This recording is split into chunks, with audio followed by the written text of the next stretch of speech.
Warning, viewer discretion is advised.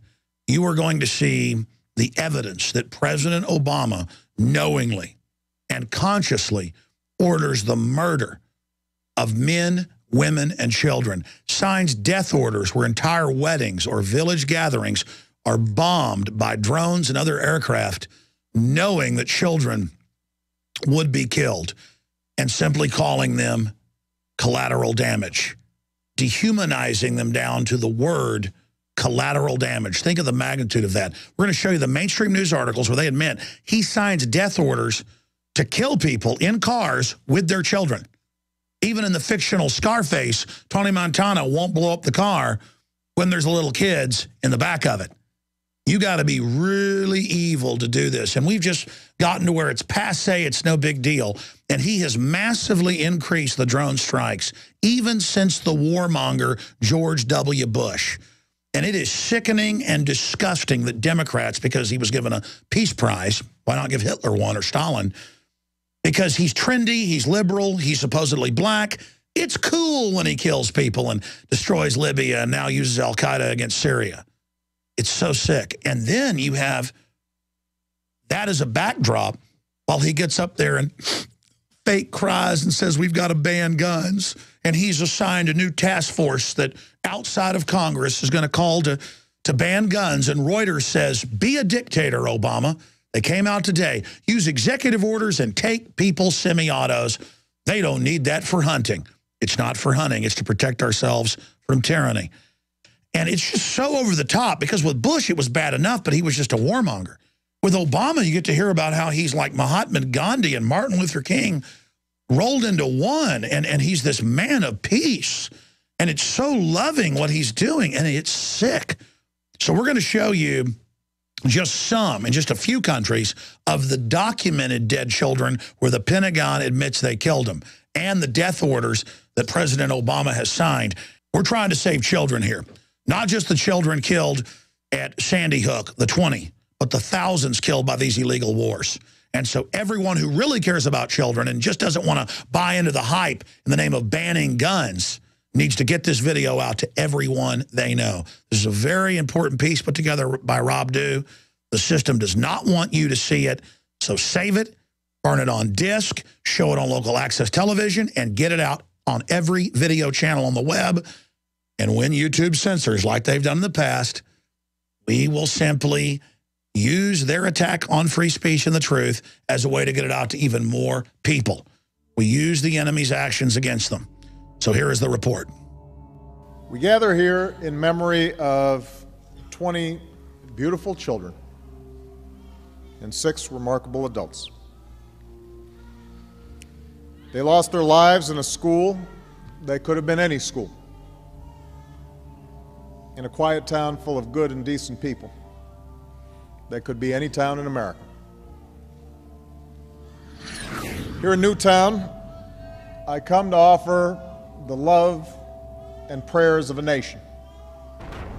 I can only hope it helps for you to know that you're not alone in your grief, that our world too has been torn apart,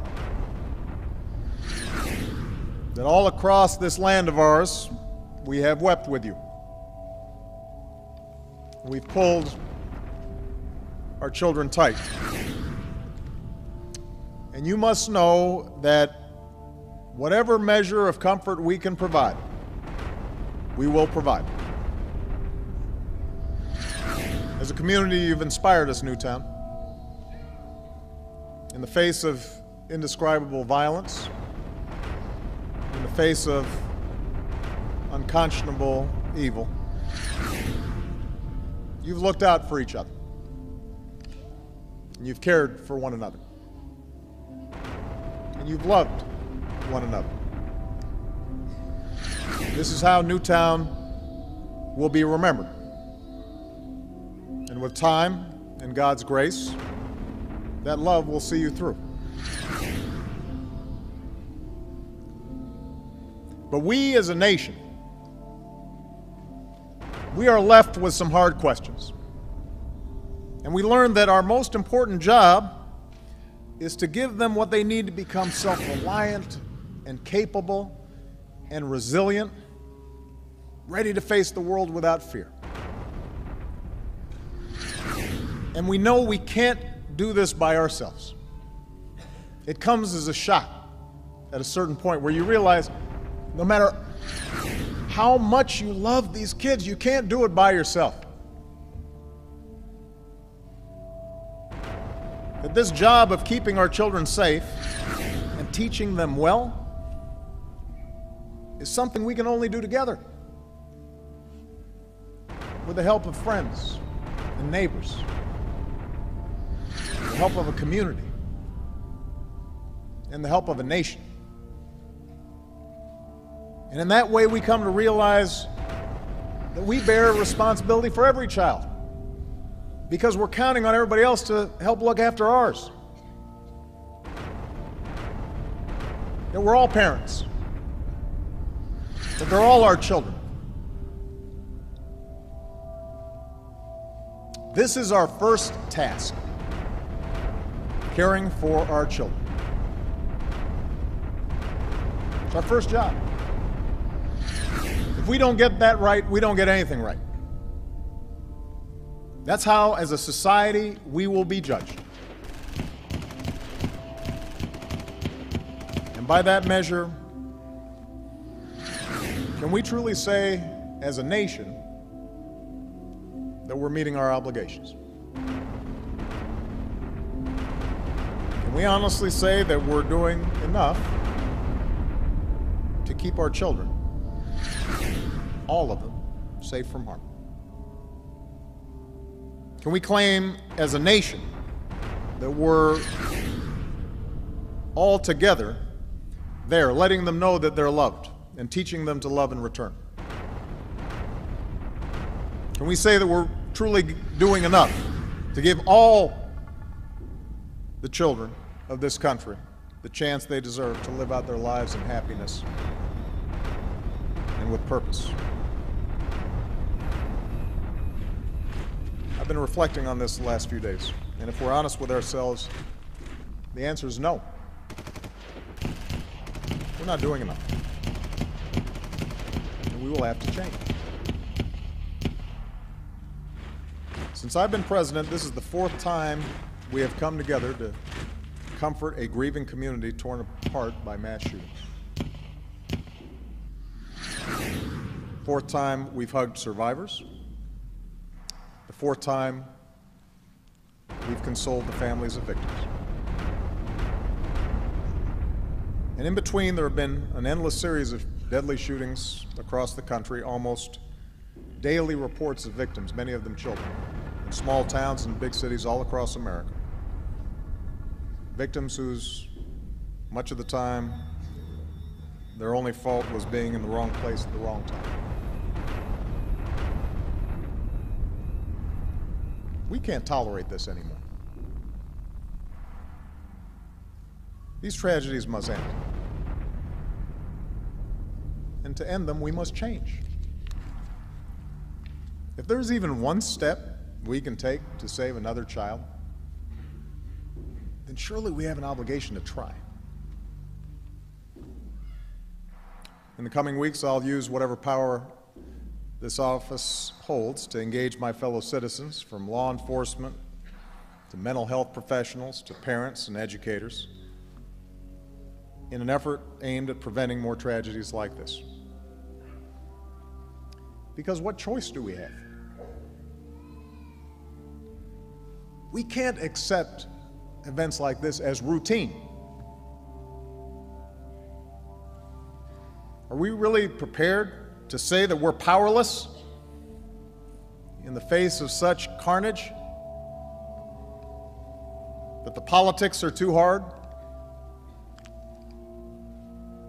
Are we prepared to say that such violence visited on our children year after year after year is somehow the price of our freedom? There's only one thing we can be sure of, and that is the love that we have for our children, for our families, for each other. The warmth of a small child's embrace. That is true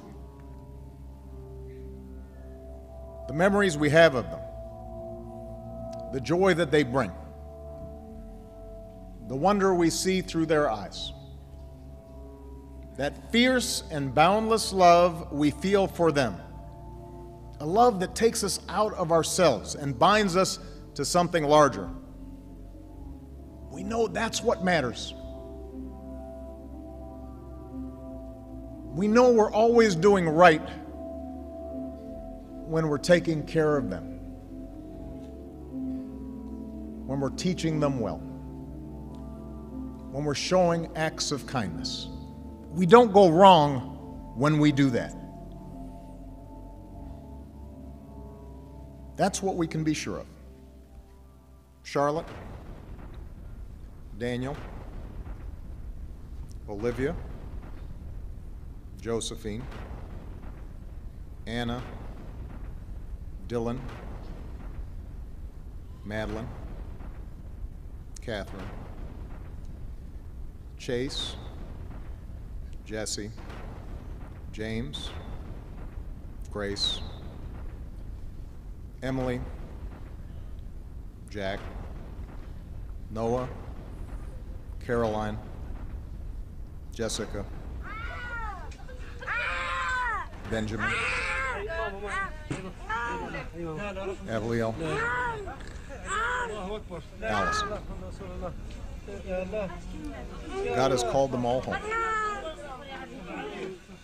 For those of us who remain, let us find the strength to carry on and make our country worthy of their memory.